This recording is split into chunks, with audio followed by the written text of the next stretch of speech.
Beirut/Geneva, Reuters, thousands of civilians have fled advances by Syrian government forces in eastern Ghouta in the last 2 days, a war monitor and a resident said, as Damascus makes rapid gains against the last major rebel enclave near the capital.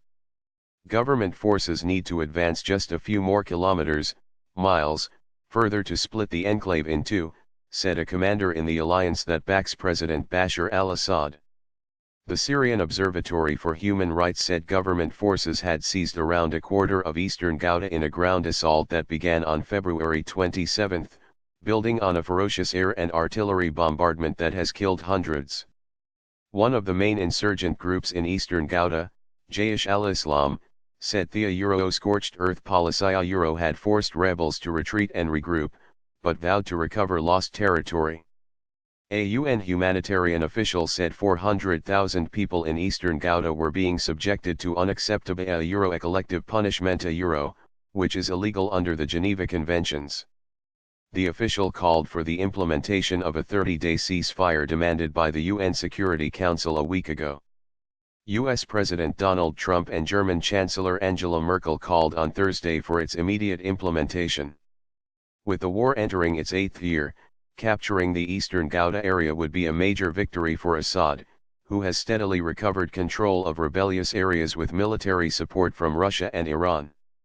The multi-sided Syrian war, which has killed hundreds of thousands of people since 2011, has escalated on several fronts this year, as the collapse of Islamic State has given way to other conflicts between Syrian and international parties. Turkey, backed by allied Syrian militias, has gained ground in recent days against the Kurdish YPG militia in an offensive it is waging in northwestern Syria.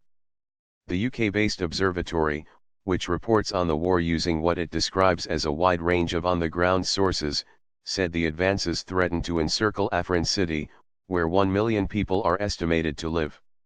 It says shelling and air strikes have killed 659 people in eastern Ghouta since February 18, making the offensive one of the deadliest of the war, while rebel shelling of Damascus has killed 27. Orient TV, which supports the opposition, said advances by pro-Assad forces had triggered large-scale displacement. One resident estimated that thousands of people were on the move and seeking shelter in areas further from the front lines. The observatory estimated that between 300 to 400 families, which is likely several thousand people, had fled areas seized by government forces since Saturday. The pro-Assad commander said civilians were fleeing to the town of Douma or there are about 3 and a bit kilometers to go, and they will cut eastern Ghouta in 2 the commander told Reuters. The White Helmets Rescue Service in eastern Ghouta posted footage on its Facebook page showing rescue workers carrying away on a stretcher a man they said had been wounded in an air strike in Douma. Gunfire was audible during a broadcast by a Syrian state television journalist from a position he said had been captured by the advancing forces. The Syrian army said it had been attacking rebel positions for the last 2 days in response to the shelling of Damascus and had recovered control of farmland and towns. The observatory said the territory captured so far by the Syrian army was mostly farmland and the big towns of eastern Ghouta were still in rebel hands. Emery fighting, more death With no sign of meaningful Western pressure to halt the offensive, eastern Ghouta appears on course to meet the same fate as other rebel areas retaken by Assad, such as eastern Aleppo, which he recovered using similar tactics in 2016. Rebels eventually withdrew from eastern Aleppo in a negotiated deal with the government, leaving to opposition-held territory near the Turkish border. UN Regional Humanitarian Coordinator Panos Mumtsa said violence has escalated in eastern Ghouta and mortars fired into Damascus had killed and injured scores of civilians. Instead of a much-needed reprieve, we continue to see more fighting, more death, and more disturbing reports of hunger and hospitals being bombed. This collective punishment of civilians is simply unacceptable, Mumtsa said in a statement. The United Nations later issued a statement saying it had received approval for a 46-truck convoy to the Ghouta town of Douma on Monday, carrying health and nutrition supplies, and food for 27,500 people. A second trip was planned for Thursday. Our teams on the ground are ready to do all that is needed to make this happen, said Ali Al-Zayuro trademark Tari, the UN resident and humanitarian coordinator, who will lead the convoy. Earlier, a UN official in Syria told Reuters a humanitarian convoy carrying life-saving supplies would not enter eastern Ghouta as had been planned on Sunday, citing a lack of permission. Russia has called for daily, 5-hour humanitarian ceasefires to allow for aid deliveries and evacuations of civilians and wounded.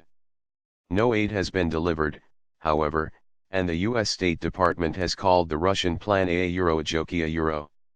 The Russian military said militants had imposed a curfew to prevent civilians from leaving through a humanitarian corridor during the truce, Interfax news agency reported. Rebel officials have consistently denied stopping civilians from leaving. Disturbing reports.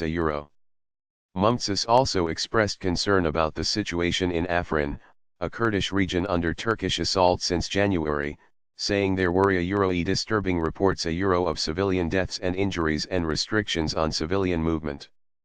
Turkish forces, supported by Syrian rebel groups, seized the town of Raju on Saturday, and Turkey trademark S Prime Minister said they were advancing towards Afrin city step by step. The observatory said Turkish forces had advanced to within 12 kilometers, 7 miles, of Afrin. Turkey trademark S Army said on Sunday it captured 7 settlements including the town of Sheikh Hadid. Turkish forces have taken control of the roads from Raju and Jandaris to Afrin, it also said in a statement. Turkey has rejected Western calls for it to suspend the Afrin assault in line with the UN ceasefire, which does not apply to Islamic State, Al-Qaeda, and groups associated with it, or other groups deemed terrorists by the Security Council. Turkey views the YPG as an extension of the Kurdistan Workers' trademark party, PKK, which has fought a 3-decade insurgency in Turkey and is deemed a terrorist group by the United States, the European Union and Turkey. The YPG has been an important ally for the United States in the fight against Islamic State.